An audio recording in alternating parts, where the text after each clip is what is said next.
مش عارفة ازاي طول الفترة دي معاكم ما صورتلكوش الأكلة دي المفضلة جدا عندي، وكمان المشهورة بيها في العيلة. تعالوا نشوف هنعملها ازاي النهاردة مع بعض بكل تكاتها وتفاصيلها، وازاي تطلعيها جوسي وغرقانة صوص بالشكل ده. شايفين شكلها؟ وازاي تطلعيها تكون قطعة واحدة لو عايزة تعمليها قطع كده وكل واحد ياخد طبقه. هقولك ازاي تطلعي كده وتطلعي كده، وهقولك البدايل، وهقولك اصل الوصفة ايه، وازاي تقدري تستغني عن حاجات، وايه الحاجات اللي تقدري تستغني عنها، وايه الحاجات الاساسية معانا في الوصفة النهاردة. هنبتدي مع بعض وهقولكوا كل تكاتها وتفاصيلها وحركاتها، وده شكلها وهي قطعة متماسكة كده تقدري تقطعيها بالشكل ده. يلا بينا نبتدي. في الاول كده معايا طاسه او الوك او اي حاجه، هنزل بمكعب زبده ومعلقه كبيره من الزيت، هنزل عليهم ببصلايه متقطعه مكعبات صغيره وعليها رشه من الملح. هقلب البصله كده واشوحها. عايزين البصله بتاعتنا تدبل، مش عايزاها تاخد لون خالص، مجرد ما تدبل بالشكل ده هنزل عليها بصدر فرخه واحد. صدقوني ده صدر فرخه، يعني القطعتين. تمام؟ عايزين تقولوا صدر، عايزين تقولوا صدرين، مش مشكله، هما القطعتين انا قطعتهم وحطيتهم كده. ومع ذلك زاد منهم حبة، عملت بيها وصفة تانية للولاد. المهم هحط بقى التوابل بتاعتي: ملح، فلفل اسود، توم باودر، بصل باودر، زنجبيل وكزبرة وبابريكا وبهارات فراخ. تمام كده. البهارات دي اختيارية، دي البهارات اللي انا بحب احطها في اكلي. تقدري تستغني عن حاجات وتقدري تزودي حاجات حسب التيست اللي انت بتحبيه في الاكل بتاعك. قلبي بقى وشوحي بالشكل ده لحد ما الفراخ بتاعتنا تستوي. ولما الفراخ بتستوي بالطريقة دي بحط عليها فلفل ألوان: فلفل أخضر، أصفر، أحمر، أورنج، المتاح عندك. مش متاح فلفل خالص حطي أخضر بس، يعني مش متاح ألوان حطي أخضر بس. هنشوحهم كده لحد ما يتبلوا معانا بالشكل ده. وهنا هنزل عليهم بالمشروم برضو متقطع شرايح بالشكل ده. أصل الوصفة فيها فلفل ألوان وفيها مشروم، ومع ذلك انت تقدري تستغني عن الفلفل الألوان وعن المشروم. يعني أنا لما مش بيكونوا متاحين عندي بستغنى عنهم، مفيش مشكلة. قلبي وشوحي بالشكل ده. وبعدين بقى لحد ما كل الأكل بتاعنا يستوي كده مع بعضه، الخضار بكل حاجة، هطفي عليه. هنا بقى في الحلة التانية معايا مية بتغلي، هحط عليها معلقة صغيرة من الملح، وبنزل بالمكرونة الاسباجيتي بتاعتي. أصل الوصفة بمكرونة سباجيتي، بس أنا أحيانا كتير بعملها بمكرونة قلم، بمكرونة كوع، المكرونة البينة أو المكرونة الصغيرة دي، يعني براحتك. أنا ما بحطش زيت للمكرونة وهي بتتسلق علشان الصوص بتاعنا يمسك فيها بعد كده، ولكن لازم تقلبيها كل شوية علشان ما تمسكش في بعضها وتتشابك. هسيبها تستوي 3/4 سوا وبعدين هصفيها من المية. في حلة تانية بقى معايا معلقة صغيرة كده من الزيت، عليها معلقة ونص كبيرة من الزبدة، يعني فيما يعادل معلقتين كبار من المادة الدهنية. معلقة ونص زبدة على معلقة صغيرة أو نص معلقة كبيرة من الزيت، براحتك يعني حطي. ممكن تستخدمي سمنة بس. المهم معلقتين من المادة الدهنية، نزلت عليهم بمعلقتين من الدقيق، وهقلب واشوح كده. النار بتاعتك تبقى متوسطة إلى حد ما.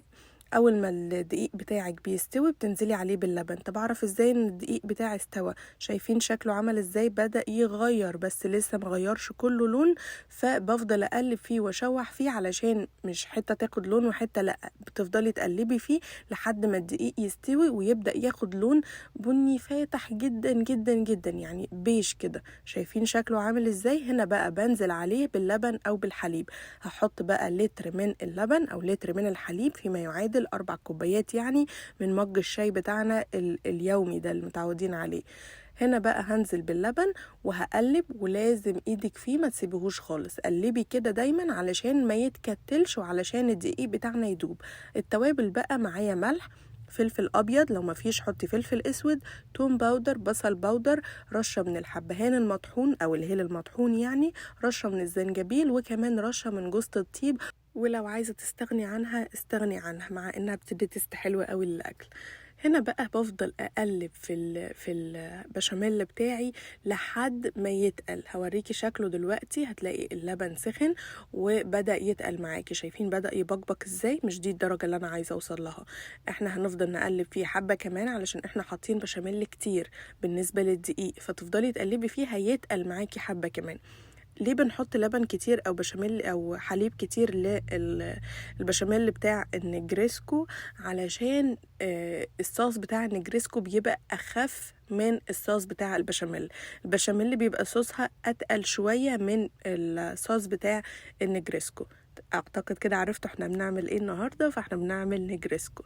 هنا بقى ده شكل الخليط بتاعي، شايفين تقل ازاي بالشكل ده. بطفي النار، طبعا النار كانت متوسطه كل ده. بطفي النار هنا وبنزل عليها بعلبه من الجبنه الكريمي. الخطوه دي مهمه جدا، بتدي تيست عالي قوي، بس لو مش متاحه تقدري تستغني عنها برضو.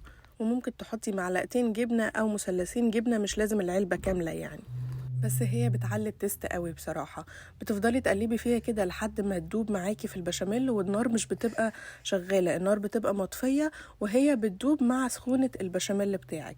ده شكل الخليط بتاعنا او القوام اللي انا عايزاه.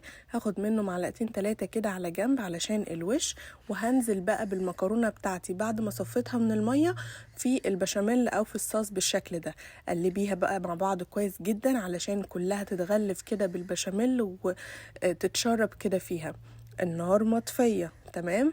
هنا بقى يعتبر خلصنا كل الخطوات. تعالوا بقى نطبق الصينية بتاعتنا ونشوف هنعملها ازاي. بجيب الصينية بحط فيها حبة مكرونة كده من تحت، طبعا المكرونة غرقانة بالصوص زي ما انت شايفة كده. فهنحط طبقة كده من المكرونة بتاعتنا من تحت، وبعدين هجيب بقى الفراخ وهحط طبقة من الفراخ اللي عملناها مع بعض. طبعا الفراخ بالخضار بقى يعني الأكلة مليانة قيمة غذائية عالية جدا. حطي بقى الفراخ بتاعتك بالشكل ده، وتقدري تعملي خطوة تانية. احيانا بعملها وانا مش فاضية، احيانا كتير بصراحة بعملها، يعني انا بسيطة قوي لما بظبط الاكل كده طبقات والكلام ده. فبعمل ايه بقى؟